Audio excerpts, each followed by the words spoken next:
انا عايز اشتغل. هو كده انا تعبان. انا عايز اشتغل مش عايز اشحت. ايه يا بابا مش انت ده؟ انا تعبان. انا راجل فنان. ضيعت عمري في المعهد العالي للفنون المسرحيه. ضيعت عمري في حاجات كتيرة قوي.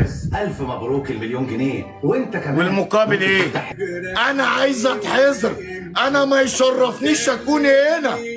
انا يشرفني اكون في مكاني. انا خريج المعهد العالي للفنون المسرحيه، ممثل بتقدير جيد جدا. ازاي انا قاعد هنا؟ وقاعد هنا لمين؟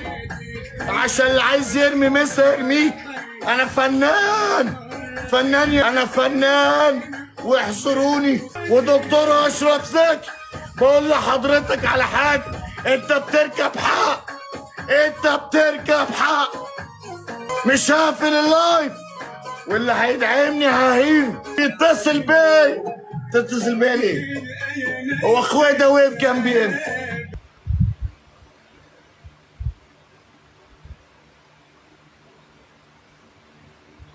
انا اتهنت ومش هقبل اهانه اكتر من كده. مش ده مقامي ولا مكاني. واللي عاجبه مش عاجبه. انت في ايه يا عم؟ ما تصلي على النبي يا عم فادي، صلي على النبي. انت بتفضح نفسك ليه؟ بتزعلنا منك ليه؟ وبتزعل الناس يا باشا منك اللي عايز ليه؟ يزعل. ما تزعلش حد منك يا حبيب قلبي. انا عايزك تروح يا باشا اللي عايز يزعل طب انا هاجي اقعد معاك. انا عايزك تروح. غلط عليك. غلط ايه؟ اخره ايه وتمامه ايه يعني؟ غلط عليك. حلو قوي. هو غلط عليا. مظبوط. هو غلط تمام. ولما اتخرجت من المعهد العالي للفنون المسرحيه ده ما كانش غلط. لما اشتغلت مع اكبر مخرجين في البلد ده ما كانش غلط. لما اتعلمت على ايد الاستاذ محمد صبحي ده ما كانش غلط. لما انا قاعد دلوقتي فاتح البرنامج واللي يسوى وما يسواش شغال في مسلسلات رمضان، ده غلط؟ ده مش غلط بقى؟ معقولة يا اخوانا انتوا شايفين ان انا غلط؟ يعني انا اللي غلط؟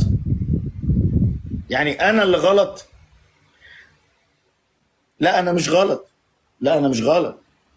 انا اتحدى اي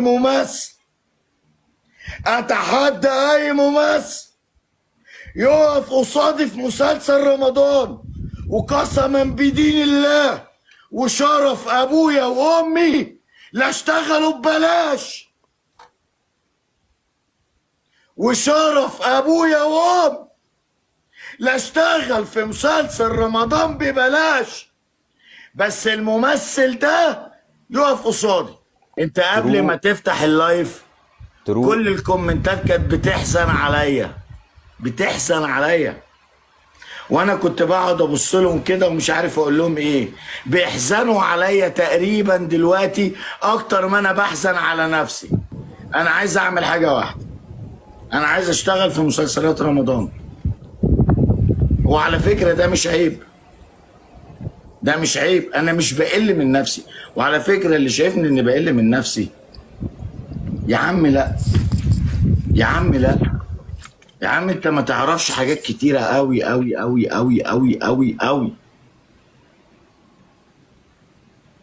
لا انا